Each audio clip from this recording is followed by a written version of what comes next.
Hello students, कैसे हैं आप सभी। तो आपके प्यारे केशव सर फिर से आ गए हैं केमिस्ट्री का चैप्टर फर्स्ट का सेकंड पार्ट लेते हुए।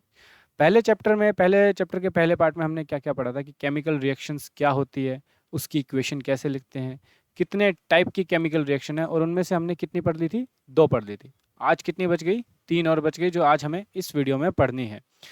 इसके साथ साथ जो इंपॉर्टेंट क्वेश्चन होंगे एनसीईआरटी के, कुछ काफ़ी ट्रिकी क्वेश्चन होंगे, कुछ एक एनसीईआरटी में भी ट्रिकी क्वेश्चन हो जाते हैं गलती से, पुराने बने हुए।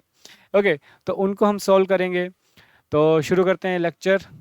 ओके, अगर आप मेरे साथ फेसबुक पे जुड़ना चाहते हैं तो मेरा यूज़र नेम है केशव भारद्वाज 01 और टेलीग्राम पे इस चैनल पे ज़रूर जुड़ जाइए। यहाँ पे आपको सारी की सारी पीडीएफ नोट्स हैं, पुराने ईयर्स के जितने भी क्वेश्चन पेपर है, प्रैक्टिस पेपर सब मिल जाएगा, जिससे आप अपनी 10th की तैयारी में आई गेस आप पूरे के पूरे नंबर लेके आओगे 10th के अंदर, साइंस के अंदर। ओके, और अगर आपको ये चैनल का लिंक नहीं मिलता है तो प्लीज़ आप मेरे को इस नंबर पे कॉल कर सकते हैं, मैं आपको इसका लिंक भेज दूंगा। ओके, आगे चलते हैं। तो सबसे पहली चीज़, डिस्प्लेसमेंट रिएक्शन क्या होता है। डिस्प्लेसमेंट रिएक्शन एक ऐसी केमिकल रिएक्शन है जिसके अंदर एक मोर रिएक्टिव, ये देखो यहाँ पे ध्यान रखना, मैंने इसलिए कलर चेंज किया, मोर रिएक्टिव एलिमेंट एक लेस रिएक्टिव एलिमेंट को उसके कंपाउंड से डिस्प्लेस कर देता है। जैसे कि जब हम आयरन की रिएक्शन कॉपर सल्फेट के साथ करवाएंगे, ये देखो कॉपर सल्फेट के साथ क्या लिखा हुआ है, AKO, मीन्स इसका एक्वस सॉल्यूशन है। ठीक है, ये थोड़ा आपको ब्लूइश कलर का मिलेगा। ओके, आप जब इसकी रिएक्शन आयरन के साथ करवाएंगे तो क्या करेगा, आयरन एक ज़्यादा रिएक्टिव एलिमेंट है कॉपर से, तो ठीक है, कॉपर से यूजुअली सारे मेटल जो है वो ज़्यादा ही रिएक्टिव है। तो जब भी आप इसकी रिएक्शन इससे कराओगे तो क्या बनेगा, फेरस सल्फेट बनेगा और कॉपर आपको अलग से मिल जाएगा। ये आपकी बुक के अंदर एक एक्टिविटी है जिसके अंदर एक बीकर बना रखा है जिसके अंदर कॉपर सल्फेट ऐसे डाला हुआ है और उसके अंदर ऐसे, एक सेकेंड, हाँ, ऐसे एक कील डाली हुई है। कील का कलर कुछ ज़्यादा ही अच्छा नहीं आ रहा है, एक सेकेंड, हाँ, ओके, ऐसे एक कील डाली हुई है।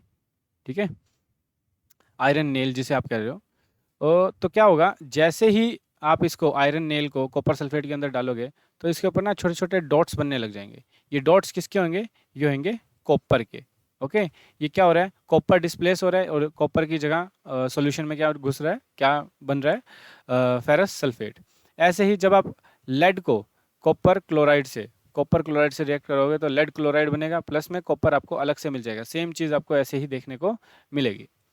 ओके, डबल डिस्प्लेसमेंट में क्या है, अब देखो डिस्प्लेसमेंट में सिंगल डिस्प्लेसमेंट आप कह सकते हो, उसमें एक ही चीज़ डिस्प्लेस हो रही थी। यहाँ पे 2 चीज़ें होंगी। आप इसको ना शॉर्ट फॉर्म में कहना चाहो, इतनी बड़ी डेफिनेशन यहाँ नहीं याद रखना चाहते तो आप क्या कह सकते हो कि एक्सचेंज ऑफ आयन्स हो रहा है।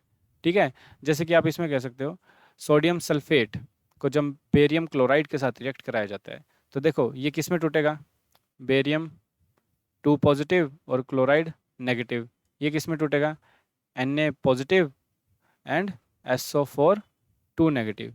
तो अब हुआ क्या है, एक्सचेंज ऑफ आयन क्या हो रहा है कि ये दोनों आपस में जुड़ गए हैं और इन दोनों का एक अलग गठबंधन बन गया है। ओके, NaCl और BaSO4 का, मतलब ये देखो इसमें याद रखना, इस रिएक्शन में एक प्रेसिपिटेट भी बनेगा। ठीक है, प्रेसिपिटेट क्या होता है, एक इनसोल्यूबल सॉलिड। अब ये देखो यहाँ पे इनसोल्यूबल सॉलिड क्या बना है, बेरियम सल्फेट, आपको ये याद रखना पड़ेगा। और मेनली जो हैवी मेटल्स होते हैं ना, बेरियम टाइप के, सोडियम का तो एक टाइप से आप काफ़ी हल्का मेटल होता है, मेनली जो हैवी मेटल्स होते हैं ना उनका ही प्रेसिपिटेट बनता है, एक इनसोल्यूबल सॉल्वेंट। ठीक है, आप इसको यहाँ देख सकते हैं, जैसे कि मान लो ये NaCl था। ठीक है, एक सेकेंड, ओके, जैसे ये बेरियम क्लोराइड जैसे ही डाला इसके अंदर तो इसके अंदर ऐसे यूँ पैचेस से बनने लगे। ये पानी में घुलेगा नहीं, ये एक्वस सॉल्यूशन के अंदर घुलेगा नहीं। ओके, ये कुछ ऐसा ऐसा पाउडर्ड फॉर्म में बन जाएगा, पानी में घुलेगा भी नहीं, एक्वस सॉल्यूशन में घुलेगा भी नहीं, और ये अलग से पड़ा रहेगा और थोड़े टाइम बाद ये सेटल डाउन होकर यहाँ चिपक जाएगा। ओके, तो प्रेसिपिटेट आप समझ गए, इनसोल्यूबल सॉल्यूट को कहते हैं। आगे चलते हैं। तो यहाँ पे पूछा हुआ है कि डिफरेंस बिटवीन, ये भी क्वेश्चन आपकी शायद एनसीईआरटी का ही है, कि what is the difference between displacement and double displacement reaction. तो डिस्प्लेसमेंट में क्या था कि एक more reactive element less reactive को डिस्प्लेस कर रहा था, रिप्लेस कर रहा था। जैसा कि आप देख सकते हैं, मैंने क्या कहा था, कॉपर को हर एक मेटल रिप्लेस कर देता है। ओके, डबल डिस्प्लेसमेंट में क्या था, आयंस का एक्सचेंज हो रहा था या ग्रुप ऑफ एटम्स का एक्सचेंज हो रहा था, या आप इसे कह सकते हैं। ओके, आगे चलते हैं। In the refining of silver, the recovering of silver from the silver nitrate is in the solution involve displacement by the copper metal। अब देखो मैंने क्या कहा था, यूजुअली हर मेटल जो है कॉपर को डिस्प्लेस कर देता है, लेकिन इतना भी बेकार नहीं है कॉपर, इसकी भी कुछ इज्जत है यार, ऐसी बात नहीं है। मानता हूँ घर में सारे अपने को डांट देते हैं, लेकिन अपनी भी जैसे थोड़ी बहुत इज्जत तो है यार। तो कॉपर किस किस को डिस्प्लेस कर सकता है? कॉपर सिल्वर को डिस्प्लेस कर सकता है, कॉपर गोल्ड को कर सकता है, कॉपर प्लेटिनम को भी कर सकता है। ओके, तो इन तीनों को कॉपर डिस्प्लेस कर सकता है। तो आगे आते हैं, सिल्वर नाइट्रेट जो होता है, सिल्वर नाइट्रेट को जब हम कॉपर के साथ रिएक्ट करवाते हैं तो हमें क्या बन जाता है? कॉपर नाइट्रेट मिलता है, इसका एक्वस सॉल्यूशन मिल जाता है, और हमें सॉलिड फॉर्म में, ये देखो एस का मतलब यहाँ पे सॉलिड फॉर्म में सिल्वर देखने को मिल जाता है।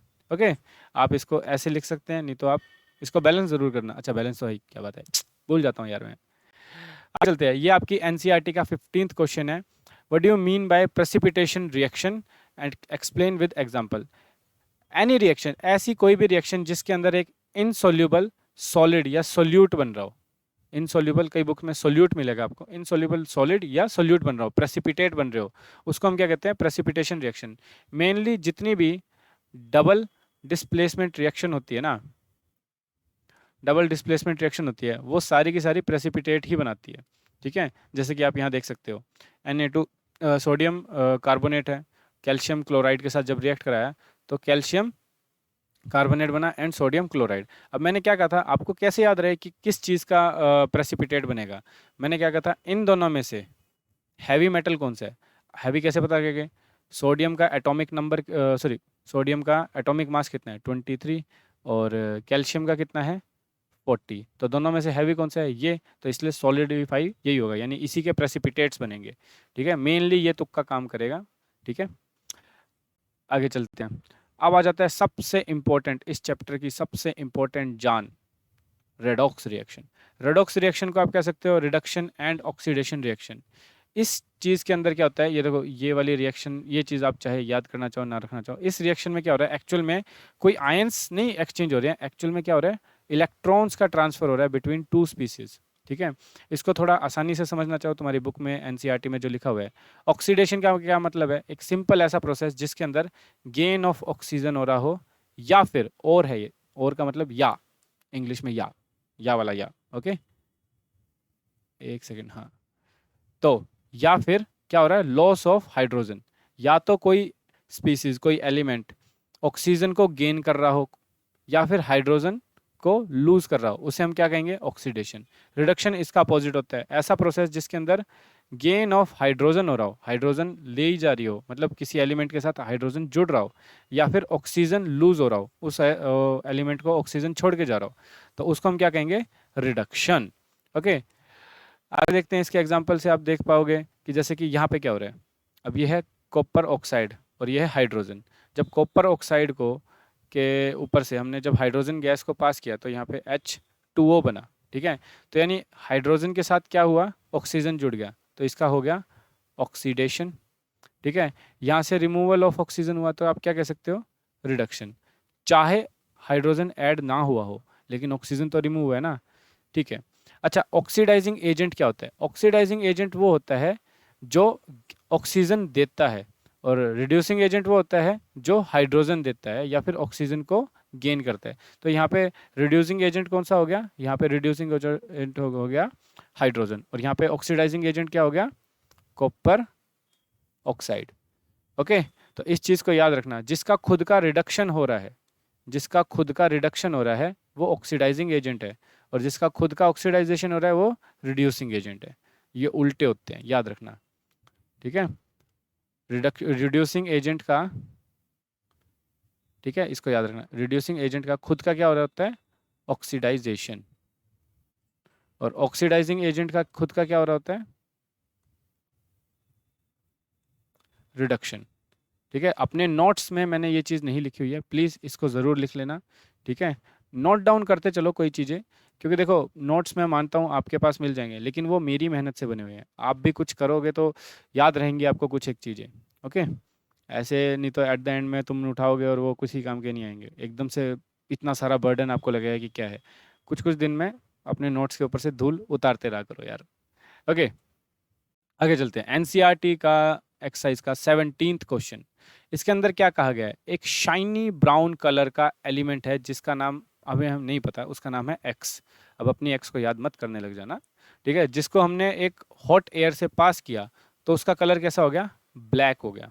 तो आपको बताना है ये कौन सा कंपाउंड है या कौन सा एलिमेंट है। वैसे एलिमेंट ही बताया तो कंपाउंड नहीं होगा, ओके? तो ऐसा यार कौन सी चीज़ है जो ब्राउन कलर की होती है और शाइनी होती है? शाइनी चीज़ें तो मेनली मेटल होती है, ठीक है? तो यानी कोई मेटल है। ऐसा कौन सा मेटल है जो ब्राउन कलर का है? ऐसा एक ही मेटल है जो ब्राउन कलर का है, वो है कॉपर। कॉपर को जब हम हॉट एयर से पास करवाते हैं, मतलब उसके ऊपर से हॉट एयर पास कराते हैं या फिर उसको हम जलाते हैं, ठीक है? आप किसी भी कॉपर को जलाओगे या फिर उसके आसपास मतलब हीट अप करोगे तो ना क्या होगा, आसपास की जो एयर है वो हीट अप हो जाएगी। उसकी वजह से क्या होगा, ऑक्सीजन जो है ना रिएक्शन करेगा और क्या बन जाएगा? कॉपर ऑक्साइड बन जाएगा। इसका कलर क्या होता है? चलो इस चैप्टर में तुम्हें चीज़ें याद रखनी है, तो इसका कलर होता है ब्लैक, या फिर ब्लैक भी कह सकते हो, वो तुम्हारी श्रद्धा है, ओके? बाकी श्रद्धा तो शक्ति कपूर की है। आगे चलते हैं। कोरोजन क्या है? एक टाइप का ये भी ऑक्सीडेशन रिएक्शन ही है, ठीक है? कोरोजन एक कोई नई चीज़ नहीं है, ऑक्सीडेशन रिएक्शन ही है। इसके अंदर क्या होता है? मेटल का ऑक्सीजन, वाटर, एसिड या किसी स्पेसिफिक गैस से रिएक्शन हो जाता है जिसकी वजह से उसकी जो नेचर है वो चेंज हो जाए। जैसे आपको पता है लोहा जो है वो काफ़ी मजबूत होता है, ठीक है? बहुत मजबूत होता है, लेकिन जैसे ही उस पे जंग लग जाता है, रस्ट जिसे कहते हैं, ठीक है? तो क्या हो जाता है? उसकी स्ट्रेंथ खत्म हो जाती है। तो when iron react with oxygen and moisture to form red substance that is called rust. उसके ऑक्सीडेशन को, सॉरी उसके कोरोजन को हमने स्पेशल नाम दिया है रस्ट, ओके? तो कोई भी मेटल, एनी मेटल, कईयों का देखो depending upon metal to metal, कईयों का जो कोरोजन होता है वो हमारे लिए फ़ायदेमंद होता है, कईयों का नुकसानदायक होता है। जैसे कि आयरन का जब कोरोजन होता है वो हमारे लिए फ़ायदेमंद नहीं होता, तो हम हमेशा चाहेंगे कि हमारा आयरन बचा रहे क्योंकि आयरन की स्ट्रेंथ खत्म हो जाएगी। कईयों का फ़ायदेमंद होता है जो हम थर्ड चैप्टर में पढ़ेंगे यार, मेटल एंड नॉन मेटल में। तब तक के लिए शांति बनाए रखो, ओके? आगे चलते हैं। रेंसिडिटी क्या है? ये भी एक टाइप की ऑक्सीडेशन रिएक्शन ही है, ठीक है? यहाँ पे भी ऑक्सीडाइजेशन हो रहा है, लेकिन किसका? हम जो ये चिप्स या फिर कुरकुरे या फुरफुरे या लड़कियां जो ओए ओए खाती है, मतलब फैटी है सब्सटेंस यार, ऐसे जितने भी फूड मटेरियल है जिनमें फैट है, ठीक है, जिसमें ऑयल बहुत ज़्यादा है, समझे? वो काफ़ी टाइम तक, लॉन्ग टाइम तक अगर एयर के कांटेक्ट में रहे, एक्सपोज विद द एयर, ठीक है, तो क्या होता है? वो रेंसिडिटी हो जाती है उनके अंदर। रेंसिडिटी में क्या होता है? उनका टेस्ट चेंज हो जाएगा, उनमें से स्मेल अच्छी नहीं आएगी, उनकी स्मेल चेंज हो जाएगी, टेस्ट एंड स्मेल दोनों चेंज हो जाएगा। इन शॉर्ट उनकी सारी प्रॉपर्टीज़ चेंज हो जाएगी। तो इसको प्रिवेंट कैसे कर सकते हैं? इसको प्रिवेंट करने के कई तरीके हैं, जैसे कि जब खाना बनाया जा रहा है तब उसी के अंदर एंटीऑक्सीडेंट सब्सटेंस डाल दीजिए। जैसे कि अचार के अंदर सोडियम बेंजोएट डाला जाता है ताकि वो लंबे टाइम तक चल सके, ठीक है? क्योंकि आपने देखा ना अचार के अंदर भी काफ़ी सारा ऑयल होता है, काफ़ी सारा फैट होता है, ओके? या फिर आप उसे, जैसे पहले लहर की भुजिया आती थी, ठीक है? लहर की भुजिया के साथ में क्या होता था? एयर टाइट कंटेनर देते थे। एयर टाइट कंटेनर क्यों देते थे? ताकि देखो आपने लहर की भुजिया इस कंटेनर में डाल दी और इसको कर दिया बंद, तो यहाँ पे बहुत कम ऑक्सीजन है जिसकी वो इसके साथ रिएक्ट करेगी, ठीक है? तो क्या होगा? ये इतनी जल्दी से खराब नहीं होगा। या फिर आपने देखा होगा आपके जो लेज, कुरकुरे, फुरफुरे इन सब के जो पैकेट आते हैं वो काफ़ी फूले-फूले होते हैं एकदम कहीं आपकी मैडम की तरह स्कूल की टीचर्स की तरह। तो देखो ऑफेंडेड मत होना, किसी की मम्मी है तो सो क्या होता है कि वो काफ़ी फूले होते हैं। उनके अंदर क्या होता है? उनके अंदर नाइट्रोजन को फिल किया जाता है।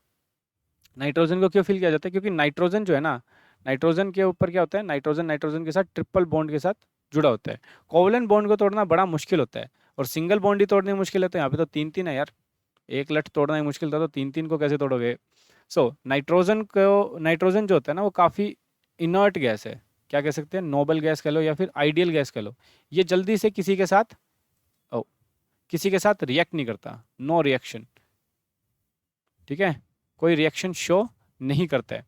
तो इसलिए हम क्या करते हैं, या तो एडिड प्रिजर्वेटिव डाल देते हैं या फिर एयर टाइट कंटेनर में हम किसी चीज़ को डालते हैं या फिर उसके अंदर हम नाइट्रोजन को फ्लश आउट कर देते हैं, ओके? सो ये कुछ आज यहाँ पे आपका चैप्टर होता है ख़त्म। छोटी वीडियो थी, प्यारी वीडियो थी। इन पॉइंट्स को आप वीडियो पॉज करके पढ़ सकते हो, ठीक है? आपके लिए काम आएंगे। ये कुछ एक इम्पॉर्टेंट पॉइंट्स है जो चैप्टर के लिए काम के हैं, ओके? तो यहाँ से लेके यहाँ तक आप पढ़ सकते हो। नोट्स आपको मिल जाएंगे जल्द ही, ठीक है? तो प्लीज़ इस चैनल को सपोर्ट कीजिए, लाइक करें, को सब्सक्राइब करें, कमेंट करें, अपने दोस्तों के साथ ज़्यादा से ज़्यादा शेयर करें ताकि मैं आपके लिए और अच्छा कंटेंट लेके आऊँ। ओके? सो ताकि थोड़े दिनों में हम लाइव क्लास भी शुरू कर सकें, ताकि मैं तुमसे फेस टू फेस बात भी कर सकूँ। ओके? तो आज का लेक्चर यहीं खत्म होता है। गुड नाइट, शब्बा खैर, गुड नाइट, बाय बाय। सो जाना और घर वालों को तंग मत करना, अच्छे मार्क्स लेके आना। Okay bye, good night.